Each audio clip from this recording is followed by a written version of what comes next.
देखिए, कोई भी सब्जेक्ट छोटा या बड़ा नहीं होता है, ये मेरा मानना है ना। हर सब्जेक्ट जैसे कला, हमने कहा कि 10th के बाद आप कला भी ले लेते हैं, आर्ट ले लेते हैं, तो आर्ट में भी ऐसे सब्जेक्ट हैं जो आपको फ्यूचर में, भविष्य में आप उसमें स्कोप है ना। जैसे आप कोई भी कॉम्पिटिटिव, जैसे मैं मैथ्स बैकग्राउंड वाला हूँ, मैं भी कॉम्पिटिटिव एग्ज़ाम की तैयारी किया, तो मुझे राजनीति शास्त्र पढ़ना पड़ा, मुझे अर्थशास्त्र पढ़ना पड़ा, मुझे भूगोल पढ़ना पड़ा। सही है। तो ये सब्जेक्ट कहाँ से आ रहे हैं? ये सब्जेक्ट सब आर्ट से आ रहे हैं, है ना। अगर मैं ऑलरेडी आर्ट्स बैकग्राउंड से रहता तो वो सब्जेक्ट मेरा स्ट्रॉन्ग पॉइंट रहता। सही है।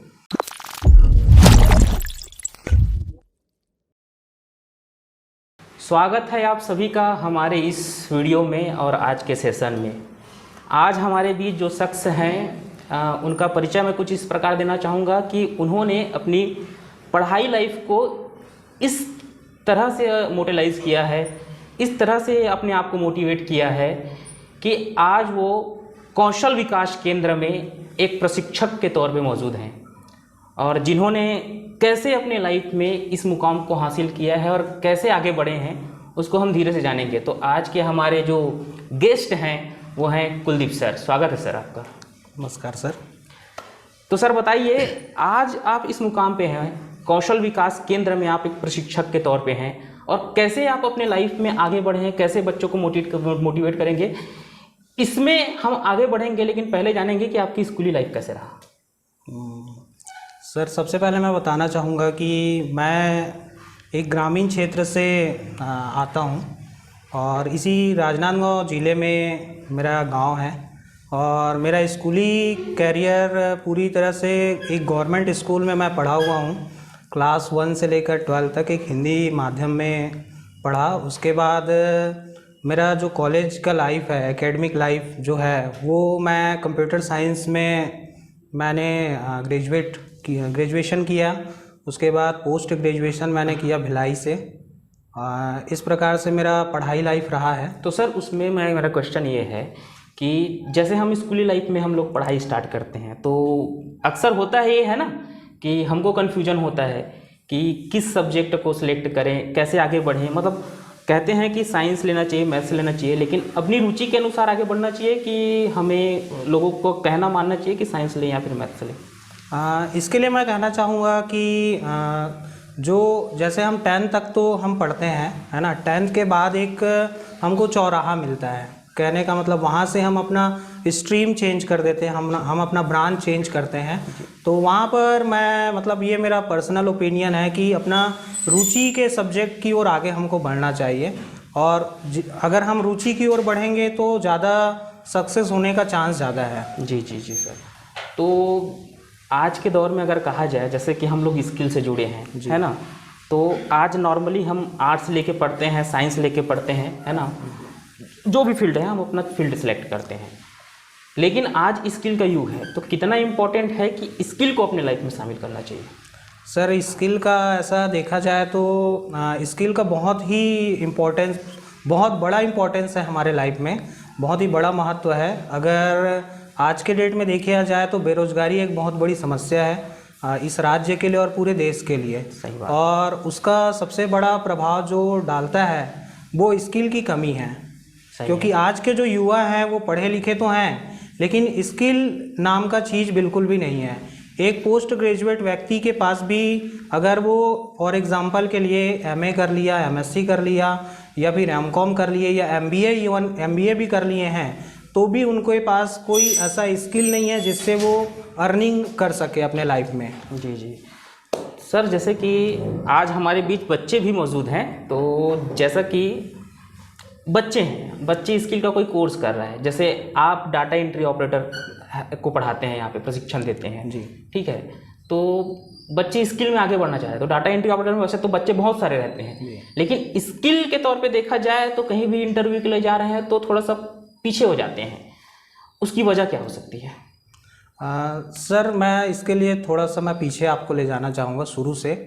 जैसे हम 10th, जैसे हमारे यहाँ का जो प्रधानमंत्री कौशल केंद्र जो राजनांदगांव है, ऐसे ही कौशल केंद्र पूरे देश में केंद्र सरकार जो है अभी वर्तमान में उसके द्वारा चलाया जा रहा है। तो इसका उद्देश्य को लेकर अगर देखा जाए तो इसका उद्देश्य है कि जो 10वीं तक के जो पढ़े हुए युवा हैं, है ना, जो गांव क्षेत्र से आते हैं या शहरी क्षेत्र से आते हैं, जो अपना पढ़ाई आगे कंप्लीट नहीं कर पाए हैं, उनको अपने रुचि के हिसाब से अपना स्किल का चयन करना। जैसे एक एग्जांपल उदाहरण के तौर पे लेते हैं, किसी को नल फिटिंग का कार्य अच्छा लगता है, वो एक्सपर्ट है उसमें, तो वो प्लम्बिंग के सेक्टर में वो जा सकता है। प्लम्बिंग के क्षेत्र में भी हमारे पास मतलब स्किल में जॉब रोल है। जैसे किसी स्टूडेंट का रुझान, अगर उसका रुचि अगर कंप्यूटर के क्षेत्र में है तो हमारे यहाँ वो डाटा एंट्री ऑपरेटर कर सकता है। किसी का अगर रिपेयरिंग के क्षेत्र में है, तो ओवरऑल अगर देखा जाए तो पूरी तरह से ये रुचि के ऊपर डिपेंड करता है कि युवा खुद अपने रुचि को पहचाने और उसको पहचानने के बाद वो किस क्षेत्र में कोर्स करना चाहता है, वो कोर्स को वो कर सकते हैं। इसके लिए सरकार जगह जगह पे ऐसे ही स्किल सेंटर खोल के रखा है। हमारे राजनांदगांव जिले में ऐसे ही पूरे छत्तीसगढ़ के सभी जिलों में लगभग ऐसे कौशल केंद्र खुले हुए हैं जहाँ पे आप निःशुल्क प्रशिक्षण प्राप्त कर सकते हैं। जी। यदि देखा जाए तो आज हमारे कुलदीप सर TOT सर्टिफाइड हैं और बहुत ही कम लोग हैं जो डाटा एंट्री ऑपरेटर के तौर पर TOT सर्टिफाइड हैं, और काफ़ी सारे स्किल सेंटर हैं जहां पे कुलदीप सर के नाम से ही बैच को लिया जाता है। तो सर ये TOT क्या होता है? TOT अगर देखा जाए सर तो TOT जो है वो इसके लिए मैं थोड़ा सा बताना चाहूँगा आपको कि ये जो स्किल डिपार्टमेंट है वो एक मंत्रालय के अंतर्गत आता है जिसको हम MSDE कहते हैं, और उसके अंदर एक गवर्नेंस बॉडी बनाया गया है जिसको हम NSDC कहते हैं, नेशनल स्किल डेवलपमेंट कॉरपोरेशन। और ये जो नेशनल स्किल डेवलपमेंट जो कॉरपोरेशन है वो मॉनिटरिंग टीम है कि पूरे कंट्री में, पूरे देश भर में जितने भी स्किल सेंटर चल रहे हैं वहाँ पे कैसे ट्रेनिंग दिया जाएगा। तो वहाँ पे ट्रेनर्स होते हैं, जैसे मैं एक ट्रेनर हूँ तो वहाँ पे हर जितने भी ट्रेनर हैं वहाँ पे हर ट्रेनर को TOT होना ज़रूरी है। TOT ट्रेनिंग ऑफ ट्रेनर्स, मतलब हर ट्रेनर को सिखाया जाता है कि हम कैसे बच्चों को ट्रेन करें, क्योंकि यहाँ पे जो बच्चे आते हैं हमारे पास वो 18+ बच्चे हैं जी, है ना, कोई छोटे बच्चे नहीं हैं। तो ऐसे बच्चों को कैसे ट्रेनिंग मटेरियल डिलीवर किया जाए, इसके लिए एक प्रोग्राम किया जाता है। 10 से 15 दिन का प्रोग्राम होता है और इसमें हमारा खुद का असेसमेंट एग्ज़ाम भी होता है और उस एग्ज़ाम को दिला करके हमको उसको सर्टिफाइड करना होता है, और सर्टिफाइड होने के बाद ही हम बच्चों को ट्रेनिंग दे पाएंगे। अगर मैं सर्टिफाइड नहीं हूँ तो मैं बच्चों को ट्रेनिंग नहीं दे पाऊँगा। जी। TOT का मायने ये है कि आप पूरे भारत में, पूरे इंडिया लेवल में आप एक ऐसे प्रशिक्षक के तौर पे मौजूद रहोगे जिनका नाम अगर कहीं से भी अगर निकाला जाता है ना तो वो निकाल के उन लोग कॉल कर सकते हैं, तो उसके तहत उनको बुला सकते हैं सर को। तो बहुत बड़ी चीज़ है जो सर TOT क्वालिफाइड है। आगे सर बात ये रही कि हम तो चलो 12वीं कर लिए, उसके बाद आज के दौर के हिसाब से यदि देखा जाए तो किस फील्ड में आगे बढ़ना चाहिए और क्या करना चाहिए कि हमको सक्सेस हासिल हो, क्योंकि अधिकतर बच्चे डिमोटिवेट होते हैं, मतलब कहीं भटकते रहते हैं, मुझे स्किल में जाना चाहिए, मुझे इसमें जाना चाहिए, इस तरह से सही राह में नहीं पहुंच सकते। और होता ये है कि अगर 3 साल 4 साल कोचिंग भी करते हैं फिर भी वो एग्ज़ाम को क्वालिफाइड नहीं कर पाते हैं, तो उनको कैसे आगे बढ़ना चाहिए 12th के बाद? देखिए, मेरा मानना ये है कि जो आज के जो युवा हैं, है ना, 12th के बाद बहुत बड़ा हमारे लाइफ में एक चेंजेस आने को रहता है कि हम ग्रेजुएशन कौन से सेक्टर में करें या डिप्लोमा कर रहे हैं तो कौन से सेक्टर में करें जिससे हम अपने कैरियर में सक्सेस हो पाएँ, है ना। तो इसके लिए मैं देखिए बहुत सारे ऐसे सेक्टर्स हैं, है ना, जो हमारे नॉलेज में नहीं है। जैसे अगर IT सेक्टर की एक एग्जांपल लूँ मैं, तो IT सेक्टर में बहुत सारे, IT में हम क्या जानते हैं, IT में बच्चों को ये पता है कि हमको कंप्यूटर ऑपरेटर करना है, हमको डाटा एंट्री ऑपरेटर करना है, बस इतना ही जानते हैं। लेकिन आज के डेट में बहुत सारे ऐसे कोर्स हैं जैसे क्लाउड स्टोरेज, है ना, क्लाउड स्टोरेज एक कोर्स है, data science. Sir cloud storage sir, जैसे आप सभी गूगल ड्राइव चलाते हैं जी, गूगल ड्राइव चलाते हैं ना, तो गूगल ड्राइव में क्या होता है, हम एक लॉगिन ID पासवर्ड डालते हैं और वहाँ पे हमको जीमेल जो है वो हमको स्टोरेज प्रोवाइड करता है कि हम हमारे कोई भी इम्पोर्टेंट डॉक्यूमेंट है या कोई भी हमारा फ़ोटो है, वीडियो है, कोई भी डाटा हम स्टोर करके रख सकते हैं। अगर मैं अभी राजनांदगांव में हूँ, मेरा फ़ोन लॉस हो गया, मैं रायपुर पहुँच गया, तो रायपुर में जाके मैं लॉगिन करके उस डाटा को एक्सेस कर सकता हूँ। तो जो स्टोरेज जो है वो क्लाउड है। अच्छा, एक क्वेश्चन इसमें था सर, क्योंकि जैसे गूगल ड्राइव, जैसे हम लोगों ने कहा गूगल ड्राइव, ठीक है, गूगल ड्राइव के यूज़ अधिकतर आजकल के लोग करते हैं, जिन लोग जानते हैं, लेकिन जिन लोग नहीं जानते वो नहीं कर पाते हैं। तो वैसे तो मैं तो जानता हूँ, लेकिन आप बताएंगे सर, यहाँ पे बच्चे भी हैं, कि गूगल ड्राइव को कैसे यूज़ कर सकते हैं उन लोग अपने लाइफ में। गूगल ड्राइव बहुत ही बढ़िया फीचर है जीमेल का। हम सबके पास आज के डेट में एंड्रॉयड मोबाइल है, और एंड्रॉयड मोबाइल है मतलब जीमेल का अकाउंट तो होना अनिवार्य है, क्योंकि गूगल ने एंड्रॉयड को ख़रीद लिया है। तो जीमेल अकाउंट है, हम सिर्फ जीमेल लॉगिन करते हैं सिर्फ प्ले स्टोर के लिए। अधिकतर जो लोग हैं या जो भी स्टूडेंट हैं सिर्फ जीमेल लॉगिन करते हैं प्ले स्टोर, और प्ले स्टोर से हम गेम जो भी ऐप्स हैं हम डाउनलोड कर लेते हैं। लेकिन उसी जीमेल में हमको फीचर मिलता है गूगल ड्राइव का। जैसे आप सिस्टम में या फिर आप अपने मोबाइल ऐप में गूगल ड्राइव का एक एप्लीकेशन आप स्टोर करते हैं, इंस्टॉल करते हैं, तो आप उस गूगल ड्राइव के स्पेस को पूरी तरह से यूटिलाइज कर सकते हो अपने डाटा को सुरक्षित रखने के लिए। जी, है ना। जैसे आज के डेट में डिजिटल ज़माना है, आज के डेट में डिजिटल युग है, और इस युग में हमारे पास जो भी हार्ड कॉपी की ज़रूरत बहुत कम होती है, है ना। तो हम अपने डॉक्यूमेंट्स को स्कैन करके आसानी से हम गूगल ड्राइव में रख सकते हैं, और इसका यूज़ आप कहीं भी रह के आपके पास फ़ोन हो या ना हो, वो आईडी और पासवर्ड होना चाहिए, आप एक्सेस कर सकते हैं। यही बात मैं आज इस सेशन में गूगल ड्राइव के थ्रू कहना चाहता था कि आप सभी अपने डॉक्यूमेंट्स को स्कैन करके उसमें ज़रूर रखिए, क्योंकि होता ये है कि जब हमें काम पड़ता है ना, तो हमको फिर वो फाइल ढूंढना पड़ता है। तो फाइल ढूंढने से अच्छा है कि हम उस चीज़ को गूगल ड्राइव में रखें और वहीं से फिर प्रिंट कर सकें। तो चलिए इस सेशन में फिर आगे बढ़ते हैं कि सर, जैसे कि हम बात कर रहे थे कि 12th के बाद हमको अपनी रुचि की ओर आगे बढ़ना चाहिए, ठीक है। तो आज स्किल का युग है, जैसा कि सभी को पता है। तो जैसे अगर कोई DCA PGDCA का कोर्स कर रहा है, ठीक है, तो क्या इंपॉर्टेंट है, क्योंकि बहुत सारे मटेरियल्स रहते हैं, 9 सब्जेक्ट रहते हैं, तो क्या इंपॉर्टेंट है जो उसमें हमको सीखना चाहिए।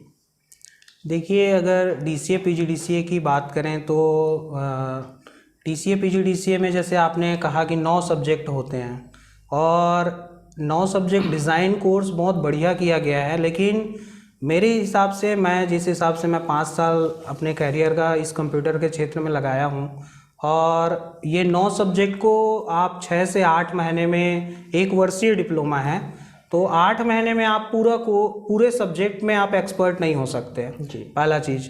दूसरा चीज़, कुछ ऐसे सब्जेक्ट हैं जो आपके फ्यूचर भविष्य में बहुत ही इम्पोर्टेंट सब्जेक्ट हैं।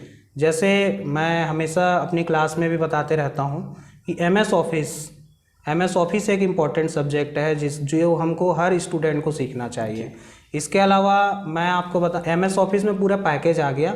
जैसे आपको MS वर्ड सीखना चाहिए, एक्सेल सीखना चाहिए, पावर पॉइंट आना चाहिए, इसके साथ साथ थोड़ा बहुत MS एक्सेस जो डाटाबेस बनाने का काम आता है वो आना चाहिए। इसके अलावा इंटरनेट का सब्जेक्ट है एक, इंटरनेट से आप जीमेल वगैरह में मेल कैसे करते हैं, प्रोफेशनल तरीके से ऑफिस में मेल कैसे किया जाता है, ये आपको पूरा आना चाहिए। इसके अलावा एक सब्जेक्ट जिसके लिए मैं हमेशा बोलता हूँ, टैली को ऐड किया गया है डॉक्टर CVRU के PGDCA और DCA में, क्योंकि बहुत बढ़िया चीज़ है। टैली आपको बहुत अच्छे से सीखना चाहिए क्योंकि इनका स्कोप बहुत है जी। और इसके अलावा हिंदी इंग्लिश टाइपिंग तो मस्ट है। अगर आप कंप्यूटर में आप कोई भी कोर्स करते हैं, ऐसा नहीं कि DCA PGDCA कर रहे हैं, कोई भी कोर्स अगर कंप्यूटर में करते हैं तो आपको टाइपिंग स्किल बहुत बेसिक स्किल है जी। तो ये कुछ सब्जेक्ट हैं जो हमको स्पेशल हमको ध्यान देके पढ़ना चाहिए। यदि हम लोग DCA PGDCA का कोर्स कर रहे हैं तो मेन पॉइंट जो है उसको पकड़ के चलना चाहिए, उस पे हमको दक्षता हासिल करनी चाहिए। तो ये तो रही सर एजुकेशनल बातें, हम करते ही रहेंगे इसको। जैसे आजकल बच्चे हैं, हमारे यहाँ भी बच्चे मौजूद हैं, तो आजकल देखा गया है कि बच्चे अपने बचपन में बहुत शरारती रहते थे। तो क्या आप शरारती रहे हैं बचपन में? बचपन की बात करें तो बचपन तो हर किसी का शरारत से गुजरा है ना। तो मैं भी शरारती रहा हूँ। 10th तक तो ज़्यादा थे, उसके बाद थोड़ा सा क्या, मैं मैथ सब्जेक्ट वाला था, तो मैथ्स सब्जेक्ट वालों का ऐसा रहता है कि 3 विषय बहुत बड़ा विषय रहता है। तो 10th तक बहुत इधर मस्ती और खेल कूद में, जैसे क्रिकेट में मेरा बहुत रुचि रहा है और क्रिकेट के नाम से घर में भी मार खाया हूँ। ऐसा है कि हंस सकते हो, ठीक है, ऐसा नहीं है कि नहीं बोलना है मतलब नहीं हंस सकते हो, हंस सकते हो, ठीक है। तो रही, सर ने जैसे कहा कि मैथ्स बैकग्राउंड से हूँ, तो अधिकतर देखा गया है कि मैथ्स वाले जो फील्ड वाले रहते हैं ना, वो थोड़ा से ना अकड़ू रहते हैं कि नहीं, है ना, मतलब ऐसे सीरियसनेस वाले रहते हैं। हम लोग टीचर को देखें स्कूल में कि थोड़ा सीरियस रहते हैं, लेकिन आज यदि देखा जाए तो हमारे कुलदीप सर अलग हैं, है कि नहीं, है ना सर। कैसे आप बना के रखे उस चीज़ को? सर मेरा अगर टीचिंग एक्सपीरियंस की बात किया जाए तो मैं एमएससी कंप्लीट किया लगभग 2015-16 में। उसके बाद मैं कोचिंग के क्षेत्र में मैं चले गया था 1 साल। उसके बाद नेहरू युवा केंद्र जो गवर्नमेंट, सेंट्रल गवर्नमेंट का एक संस्था है, हाँ सर, वहाँ से ट्रेनिंग का मुझे मिला कि आपको ट्रेनिंग देना है। कौशल उन्नयन को लेकर ही था पहला ट्रेनिंग मेरा। क्या बात है।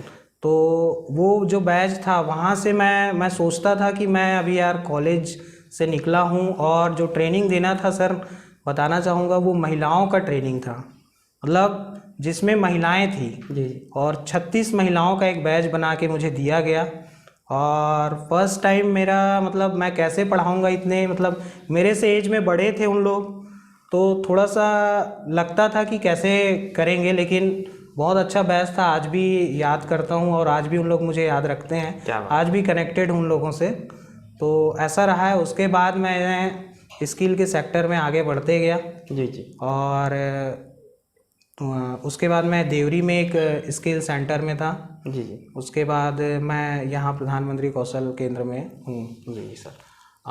अधिकतर देखा गया है कि आजकल के युवा, आजकल के लाइफ को लेके और बहुत सारी गलत चीज़ें भी हैं आजकल हमारे आसपास, हम लोग अक्सर भटक जाते हैं। मैं स्पेसिफिक नहीं समझा रहा हूँ, आप समझ रहे हैं चीज़ों को, ठीक है। अक्सर हम लोग भटक जाते हैं, तो वहाँ ना भटक गए, कैसे हम एकाग्रता बनाए रखें और कैसे हम अपने लक्ष्य को हासिल करें। क्योंकि सर होता ये है कि 12th के बाद है या फिर ग्रेजुएशन करने के बाद है, ठीक है, आप लोग कोचिंग का सोचते हो अधिकतर लोग, ठीक है, कोचिंग में आगे जाना है, पढ़ना है, कलेक्टर बनना है। स्टार्टिंग में रहता है कि हमको कलेक्टर बनना है ना, डिप्टी कलेक्टर बनना है, जैसा भी हो।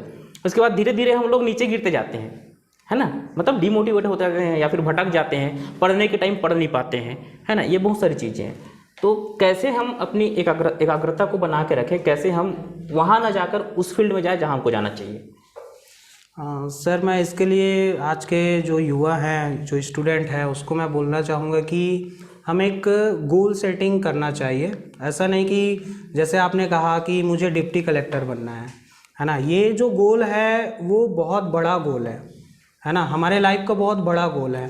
तो मैं इसमें मेरा सजेशन ये है कि हम एक छोटा गोल पहले तैयार करें। सही बात है। एक छोटा गोल तैयार करें, है ना, डे बाय डे गोल बनाएं, मंथली गोल बनाएं, है ना, और उस गोल को अचीव करें। ऐसा गोल बनाना है कि हमको वो अचीव कर सकते हैं। अब मैं बोलूँगा मुझे राष्ट्रपति बनना है, तो ये अचीव हो सकता है क्या? नहीं हो सकता। तो हमेशा युवाओं को ऐसा गोल बनाना है। हम बस ऐसे दिन में या रात में सपना देखने से नहीं होता है, उसके पीछे हमको लगना पड़ता है। तो एक छोटा गोल तैयार करें, वो गोल अचीव हो जाता है। मतलब बड़े गोल को आप कई स्टेप में बांट सकते हैं, है ना, छोटे छोटे स्टेप में बांट दीजिए और उस गोल की ओर आप आगे बढ़ते जाइए। मतलब ऐसा है कि आप सीढ़ी से एक बार छलांग लगाने की कोशिश ना करें, ये नहीं हो पाएगा, ठीक है। वैसा करोगे तो आप गिरोगे कि नहीं गिरोगे? गिरोगे, ठीक है। तो स्टेप बाय स्टेप हमको चलना है, लाइफ में आगे बढ़ना है, ठीक है। शायद वही स्टेप बाय स्टेप को आप लेके चले हैं सर जी, ठीक है। तो जैसे आगे की पढ़ाई है, आप कॉलेज की पढ़ाई किस फील्ड में किए? मेरा ग्रेजुएशन, जैसे मैंने बताया कि मैं कंप्यूटर एप्लीकेशन में मैंने BCA ग्रेजुएशन किया है। उसके बाद मेरा पोस्ट ग्रेजुएशन जो हुआ है वो MSc कंप्यूटर साइंस जी जी में रहा है। अब ये तो सर आप बताए थे, लेकिन उसमें हम अंदर में जाएंगे कि क्या चीज़ है जो इस फील्ड में हम हासिल कर सकते हैं, जो आपने हासिल किया? सर देखिए, मेरा जो 12th के बाद जो डिसीजन है, मैं उसके बाद उस टाइम पे इंजीनियरिंग जो है, मेरा जो इंटरेस्ट था वो मैकेनिकल इंजीनियरिंग को लेकर था, लेकिन कुछ कारणवश वो मुझे नहीं मिल पाया वो सब्जेक्ट। तो मैं सेकंड ऑप्शन में रखा था कि मैं कंप्यूटर साइंस लूँ। और उस टाइम पे कंप्यूटर साइंस जो इंजीनियरिंग है उसमें पैसा भी बहुत ज़्यादा लग रहा था, तो सब चीज़ को देखते हुए, घर की स्थिति को देखते हुए मैंने बीसीए करने का निर्णय लिया, क्योंकि वो भी लगभग कंप्यूटर का ही क्षेत्र है। और तो कंप्यूटर के क्षेत्र मतलब हम आईटी, आज उस आईटी सेक्टर कहते हैं उसको। तो आईटी सेक्टर में ऐसा सर बहुत बड़ा स्कोप है आज के डेट में, और इस देश में पूरे बात करें तो आईटी सेक्टर में सबसे ज़्यादा रोजगार है। सही बात है ना। लेकिन आईटी सेक्टर को लेकर मैंने आईटी टीचिंग में का लाइन मेरा है।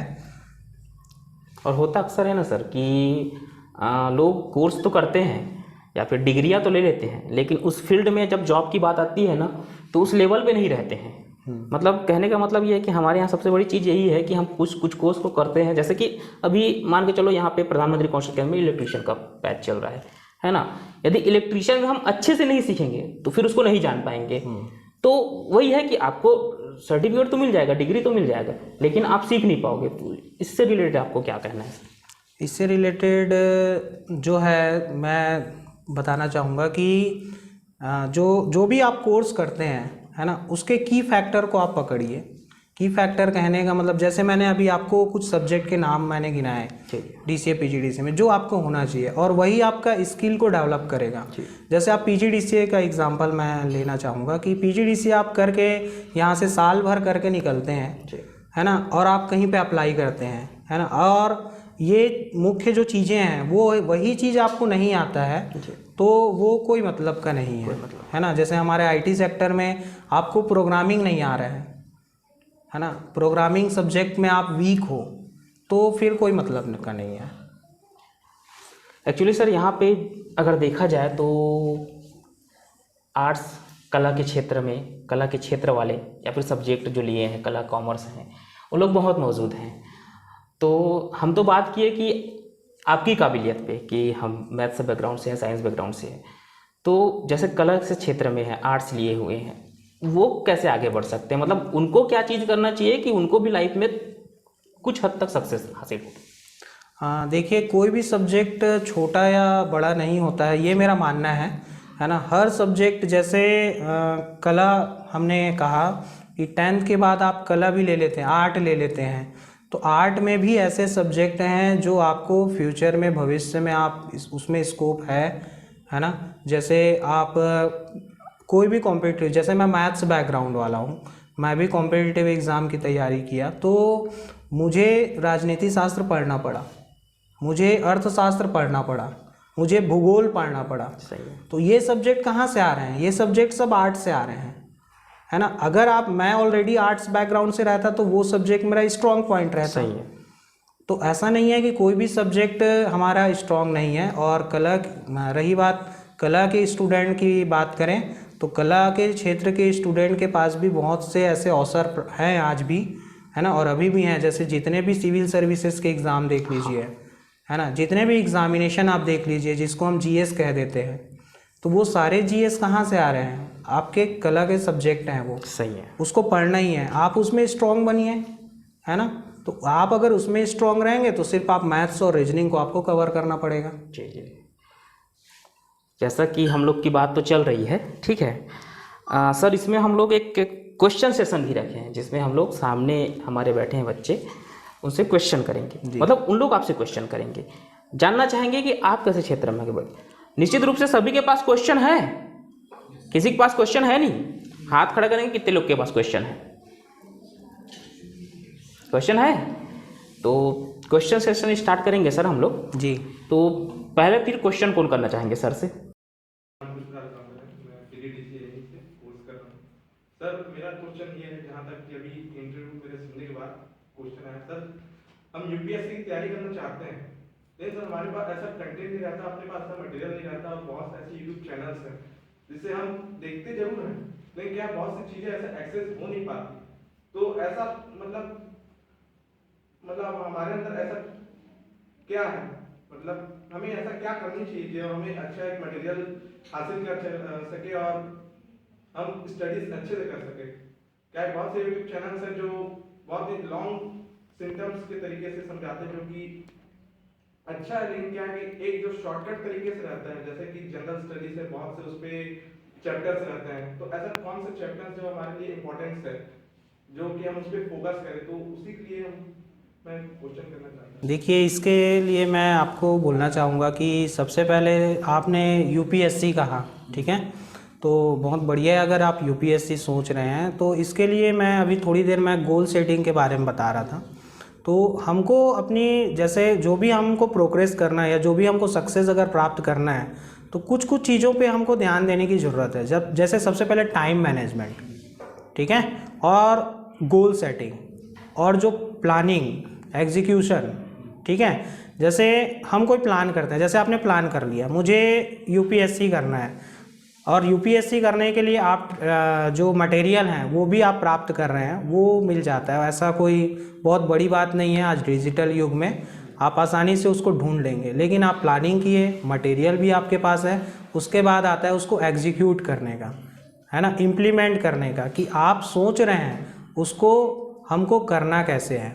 सबसे बड़ा प्रॉब्लम है, हम जानते ज़रूर हैं लेकिन हम उसको कर नहीं पा रहे हैं। इसके लिए हमको छोटा छोटा हम टाइम मैनेजमेंट उसको बांटिए। मुझे इतना पढ़ना है, मतलब पढ़ना है, आप सब चीज़ छोड़ दीजिए, मोबाइल लैपटॉप सब चीज़ छोड़ दीजिए, ठीक है। इससे क्या होगा, आपका हैबिट बनेगा। हमारा भी हैबिट नहीं है, हम उतना पढ़ नहीं पा रहे हैं, है ना। हम सोचते ज़रूर हैं मुझे पढ़ना है, लेकिन एग्जीक्यूशन नहीं है, इम्प्लीमेंट नहीं कर पा रहे हो। क्यों नहीं कर पा रहे हो? क्योंकि हम चीज़ बड़ा सोचे हैं। जैसे सर ने बताया ना कि हम 1 से सीधे 100वें नंबर के सीढ़ी पे चढ़ना चाहते हैं, तो 100वां नंबर का सीढ़ी प्राप्त करने के लिए आपको दूसरे नंबर और तीसरे नंबर का सीढ़ी तो चढ़ना पड़ेगा ना। तो भाई पूरे कोर्स यूपीएससी एक बहुत बड़ा हमारा सिलेबस है, और उस सिलेबस को प्राप्त करने के लिए सबसे पहले प्लानिंग की बहुत अच्छी बात है। आपके पास मटेरियल भी अवेलेबल है, आप एक टाइम बनाइए, टाइम को मैनेज करिए अपने को कि मुझे 2 घंटा रोज़ निकालना है, और उसको पढ़िए, एक सब्जेक्ट को कवर करिए, फिर दूसरे सब्जेक्ट को कवर करिए। ऐसे करके छोटे छोटे गोल्स में आप आसानी से उसको प्राप्त कर सकते हैं।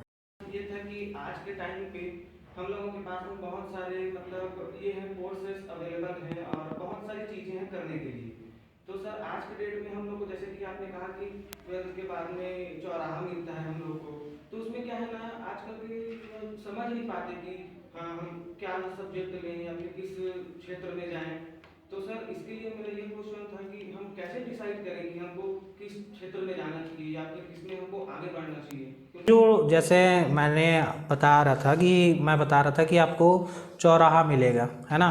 तो उस चौराहा की अगर बात करें तो उसके बाद हमारा रुचि, देखिए हम सबसे पहले कोई भी जो इंसान है वो अपने आप को पहचान नहीं पाता है। हमको पहचानना चाहिए, हमको अपने आप को पहचानना चाहिए कि हमारा इंटरेस्ट किधर है ना। हम क्या है, 10th तक हम इधर सोच नहीं पाते हैं कि हमको करना क्या है ना। फ्रेंड ले रहा है सब्जेक्ट तो हम उसी सब्जेक्ट को लेके चले जाते हैं। आप फ्रेंड अगर आर्ट लिया है लेकिन आपका इंटरेस्ट तो मेडिकल लाइन पे है सपोज़, तो आपको क्या लेना पड़ेगा, साइंस लेना पड़ेगा। तो सबसे पहला डिसीजन तो हमको वहीं पे लेना है ना। उसके बाद आपने जैसे कहा कि 12th के बाद हम कौन सा सब्जेक्ट ले जिसमें हमारा कैरियर बने, है ना। तो 12th के बाद आप कौन सा सब्जेक्ट ले वो 10th में ही डिसाइड हो गया है। सही बोल रहा हूँ ना। 12th के बाद आप क्या लेंगे वो आप 12th के बाद डिसाइड नहीं करेंगे, आपका सब्जेक्ट डिसाइड करेगा। आप आर्ट ले लिए हो और बोलोगे मैं लैब टेक्नीशियन बनूंगा, बन जाओगे। मैं MBBS बनूंगा तो बन जाओगे। जो 10th है ना वो 10th मेन है।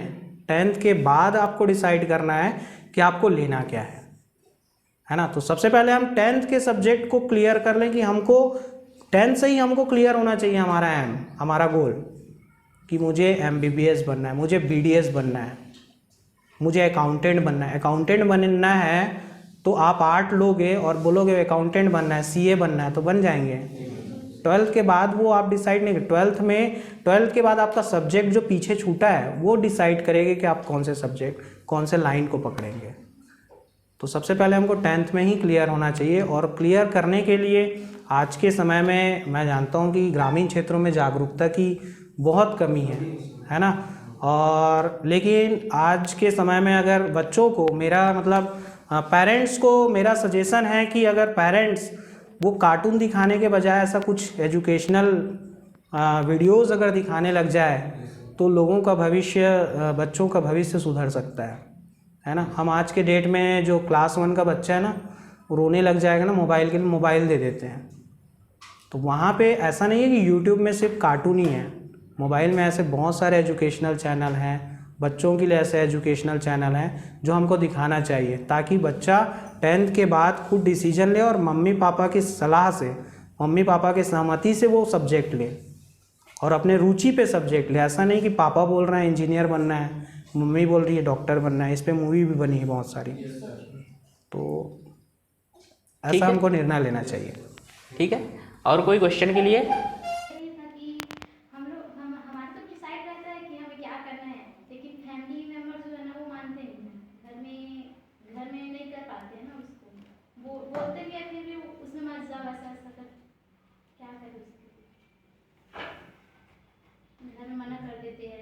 इसमें मत जाओ, इसमें ये वाला काम करो, ये ज़्यादा अच्छा है, ये बेटर है।